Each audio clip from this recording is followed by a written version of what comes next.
I wasn't supposed to be home early that day. My job usually kept me until 7, sometimes later, but a system outage sent everyone home at 4. I remember walking into the house expecting the usual. The faint smell of Claire's vanilla candles, her abandoned mug near the sink, the softness she always brought to a space even when she wasn't in it. Instead, I froze halfway down the hall. A man's voice. Low. Familiar. Then her laugh. Light. Girlish. The kind she hadn't used with me in months. I didn't burst in. Didn't storm toward the sound like any normal husband would. I just listened. Because for weeks I'd been drowning in suspicions that made no sense. Hoping I was paranoid. Praying I was wrong. Every late night, I'm exhausted. Every turned phone screen. Every cold shoulder in bed. It all suddenly aligned like pieces of a puzzle she never intended me to see. I stepped back quietly before they could hear me, my heartbeat pounding against my ribs so hard it hurt. If I confronted her right then, she would cry, deflect, swear it was harmless. And I knew myself well enough to know I'd probably believe her. She was the kind of person whose tears softened every hard edge in a room. So I walked out the back door, letting it shut behind me like nothing had happened. I sat in my car for a long time, staring at the steering wheel, my hands shaking uncontrollably. Betrayal isn't loud at first. It's a slow, suffocating ache crawling up your spine. And as I sat there, barely breathing, something shifted inside me. A line snapped. A decision quietly formed. If she wanted to play me like I was naive, she was going to learn exactly who she married.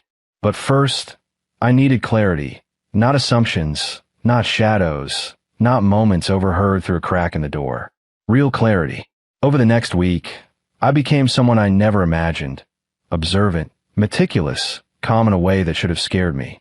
Claire thought life was normal again. Morning coffee together, small talk about nothing, kisses on the cheek that felt like lies pressed against my skin. Her routines made everything easy. Gym at 6, work by 8, girl nights once a week, and her phone always face down. The man from that night had a name I'd heard 100 times from her office stories. Mason Clark, the funny co-worker, the one she claimed reminded her of her brother. Ironic. The more I observed, the more the truth unfolded in subtle, painful ways. The way her eyes lingered on his messages. The way she'd smile at her phone, then dim it quickly when she felt me near. The sudden urgency to work late, always followed by a strange distance in her voice. One evening, while she showered, her smartwatch buzzed on the nightstand. A preview lit the screen. Same time tomorrow. Last night was perfect. MC. My stomach dropped. My hands went ice cold. And yet, no explosion. No breakdown. Just a quiet, focused resolve spreading through my body like steel. I wasn't going to confront her with hurt. I was going to confront her with truth she couldn't run from. And I knew exactly how this needed to end. Not with shouting, not with a begging match, but with a moment she could never forget. But to do that, I needed someone she underestimated even more than me. Someone with more to lose. Someone whose world was also being played with. Mason's wife, Olivia. I remembered her from a holiday work dinner. Warm smile, gentle voice, a woman who looked like she gave every piece of herself to a man who didn't deserve her. She didn't know me well, but she knew my wife. And I had a feeling she'd know the truth even better. My chest tightened, breath shallow, as I scrolled to her name and hovered my thumb above call. This wasn't rage anymore. It was strategy, justice wrapped in calm. When I pressed the call button, I knew my life was about to split in two, but I had no idea just how much hers, and Claire's, would shatter. I didn't know what Olivia would say. For all I knew, she might hang up or accuse me of trying to stir trouble. But when she answered, her voice was soft, tired, like someone who'd been fighting silent battles for far too long. Hi, Ryan. Everything okay? Her concern hit me harder than I expected. She sounded like someone who already sensed something was wrong, but hadn't had the courage to look it in the eye. No, I said quietly, but I think you already know that. There was a pause, a shaky inhale. Is this about Mason? Her voice cracked slightly on his name, and that was all the confirmation I needed. She wasn't clueless. She was trapped in denial the same way I had been. Yes, I said. And Claire. Another silence, this one heavier. Then, in the smallest voice, I knew it. I knew something was off. She didn't ask for proof. She didn't accuse me. She didn't even react with anger. Instead, she sounded defeated, like a woman who had spent months trying to convince herself everything was fine while her heart bruised itself against reality. "Can we meet?" I asked. "Please," she whispered. We met the next day at a quiet coffee shop halfway between our neighborhoods. Olivia looked smaller than I remembered. Eyes swollen, shoulders hunched, her wedding ring twisted nervously on her finger. But beneath that fragility, there was a sharpness, a strength she hadn't tapped into yet. I could feel it. She slid into the booth across from me and whispered, "Tell me everything." So I did. I told her about the laughing behind the closed door that day, the late nights, the messages, the smartwatch preview. Every detail spilled out of me like poison I'd been carrying in my bloodstream. By the time I finished, her hands were trembling on the table. "I thought he was just stressed," she said. "He stopped coming home for dinner. He said he needed to focus. He even changed his cologne. I noticed. I just didn't want to admit what it meant. That hurt, more than it should have. There's something deeply painful about realizing two good people were betrayed by the same selfish pair. We need to be sure," I said. "Not shouting, not accusations. We need something they can't deny." Olivia's eyes lifted, and for the first time I saw a spark, anger, controlled and sharp. "What do you have in mind?" For a moment, the world around us blurred, like the air thickened with decisions we couldn't reverse once made. "I want them to face what they've done," I said slowly. "Not with screaming or throwing things. With truth. Hard, undeniable truth." Olivia nodded, wiping a tear. "I'm with you. Whatever you need." And with that, a strange partnership formed. Two strangers connected by heartbreak, by betrayal, by the kind of devastation that demands either destruction or rise. We chose rise. Over the next several days, we became quiet observers of our spouses' patterns. Not stalkers, not invaders, just people reclaiming the truth stolen from us. Claire was too comfortable, too sure I'd never question a thing. Every team dinner, every sudden overtime shift, every late arrival was further confirmation without her realizing she was giving herself away. One evening, Olivia texted me. "He told me he's coaching someone after work. He's never coached anyone." I replied, "Claire just said she has a meeting with her manager at 7. Same night, same lie pattern, same timing. Everything aligned." Then came the moment I knew her guard was completely gone. Claire walked into the kitchen, humming as she fixed her hair in the reflection of the microwave door. She looked happy, almost glowing. It twisted something deep inside me. "I might be late tomorrow," she said casually. "There's a training session at work." She didn't even look at me when she said it. She just swiped her lipstick across her mouth, like she wasn't lying to the man standing 3 feet away. I nodded calmly. "Okay." She smiled faintly and walked away. My hands tightened in a fist behind my back, not out of rage, but because the truth solidified one step further. She was gone. Not physically, but mentally and emotionally. She had already left our marriage long before I realized. That night, Olivia and I finally gathered the last piece we needed. A simple detail, a location ping that didn't match the destination she told me. A small lie, but enough to expose the entire web. "Tomorrow," I told Olivia on the phone. "Tomorrow," she echoed. We didn't plan anything dramatic or wild. Nothing illegal, nothing extreme, just something beautifully simple, painfully honest, and impossible to refute. I wanted Claire to walk right into her own truth. I wanted her to see the one person she never expected in my kitchen. I wanted the evidence to sit there on the table like a quiet judge waiting to read the verdict. But more importantly, I wanted her to understand the weight of what she had thrown away, not through anger, but through clarity. And Olivia, steadying her breath on the phone, whispered, "They won't see this coming. Neither would we." Because the next evening would change the course of all 4 lives. Hers, mine, Claire's, Mason's, in a way none of us were fully prepared for. The next day felt unreal, like I was drifting through it rather than living in it.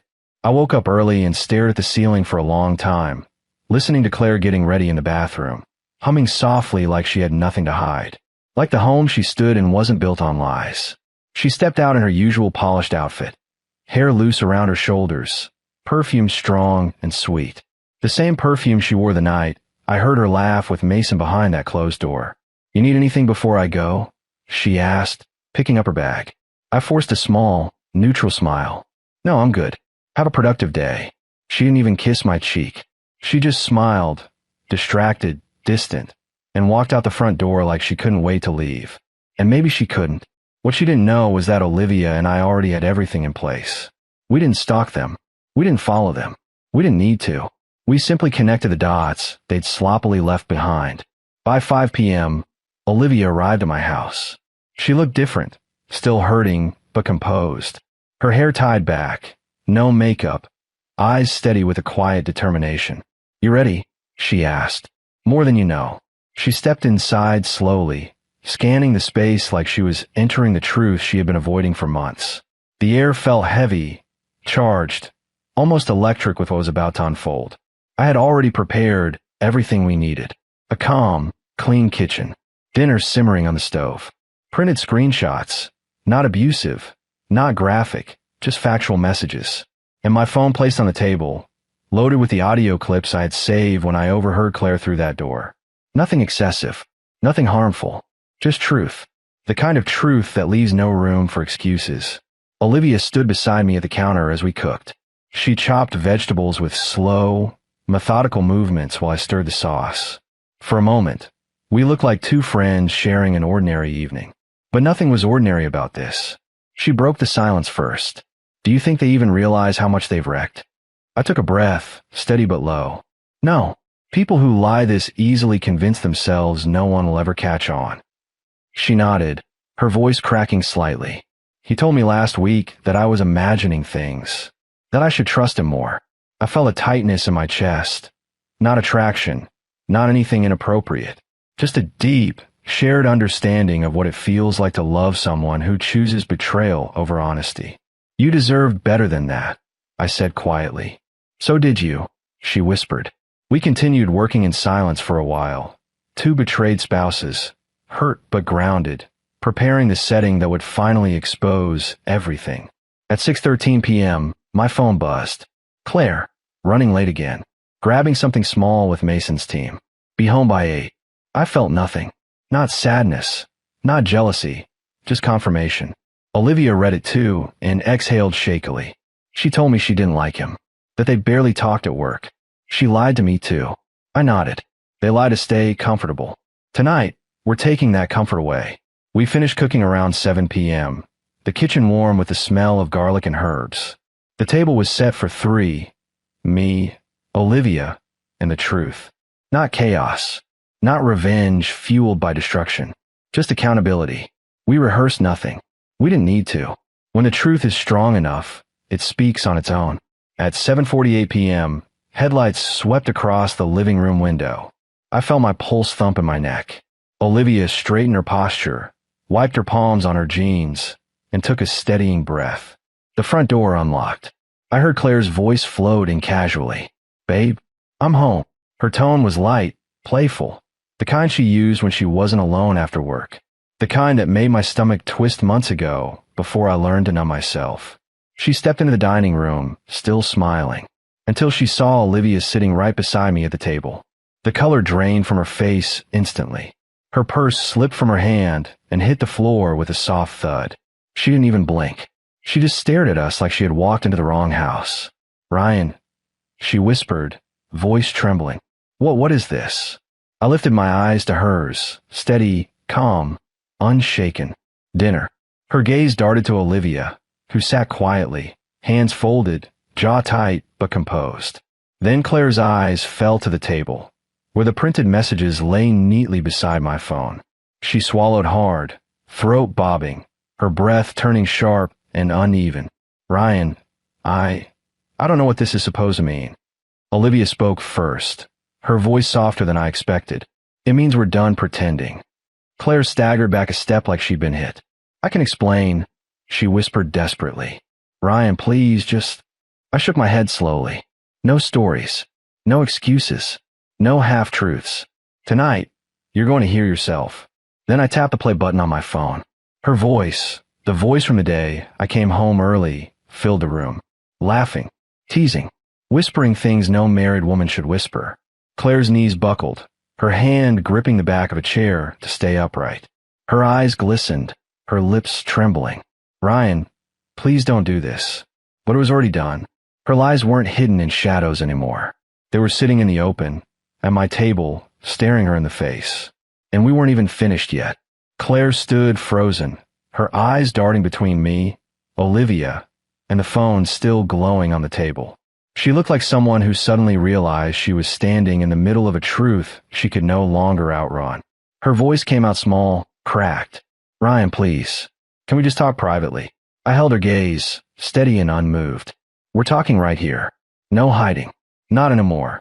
Olivia stayed silent, but firm beside me. Her presence alone was enough to keep Claire from slipping into one of her rehearsed explanations. Claire wiped her cheek with a trembling hand. It wasn't what you think. I was stressed, and Mason was just someone I talked to. It didn't mean anything. Olivia let out a quiet, bitter laugh. He told me the same thing. It didn't mean anything. That's what people say when they've broken something they can't repair. The words landed like a stone dropped into still water, soft but devastating. Claire's breath hitched. I made mistakes, I know that, but can we try to fix this? Ryan, we have years together. You can't throw it away over. I cut her off gently but firmly. I didn't throw anything away, Claire. You did. And you didn't do it yesterday. You didn't do it last week. You've been choosing someone else for months. Tears spilled from her eyes, her voice shaking. I never meant to hurt you. I nodded slowly. I believe you. But intentions don't erase actions. She reached for my arm, desperate. I love you. Please let me explain everything. Let me try to make this right. I stepped back, her hand hovering in empty air. There's nothing to fix, I said quietly. She blinked rapidly, confusion and fear mixing in her expression. What are you saying? I motioned to the table where the documents lay. Simple, orderly, undeniable. I'm not yelling. I'm not begging. I'm not fighting. I'm telling you calmly that I'm done. I paused, and I think deep down, you've been done for a long time too. Olivia spoke beside me, her voice gentle but strong. We're both walking away, Claire. You and Mason can decide what you are without dragging us along anymore. Claire pressed her hands to her face, shaking her head as if denying reality could undo it. You talked to her? Behind my back? Ryan, how could you? I raised an eyebrow. You're really going to ask me about doing something behind your back? Her mouth snapped shut, tears streaming freely now. I walked to the drawer near the counter and pulled out a small box containing her spare keys, the ones she used to leave lying around like they meant nothing. I set them gently on the table. You can stay with your sister tonight, I said softly. Tomorrow you can come for your things. I won't make a scene. I won't sabotage your life. But I won't stay in a marriage where I'm the only one choosing us. She stared at the keys like they were pieces of her future slipping through her fingers. Ryan, I'm begging you. Her voice cracked so painfully that for a second, I almost felt the pull of old emotions, old love. But after everything, the deceit, the late nights, the laughter behind closed doors, something inside me had finally locked into place. A quiet acceptance. You didn't lose me tonight, I said gently. You lost me months ago, when you stopped talking to me and started confiding in someone else. Olivia stood slowly, her expression soft but resolute. And Mason will be hearing from me tonight. I won't stay with someone who treats vows like they're optional. Claire collapsed into the nearest chair, sobbing into her hands, the sound filling the room with a kind of grief that comes only when all masks fall away. I didn't yell. I didn't insult her. I didn't celebrate her pain.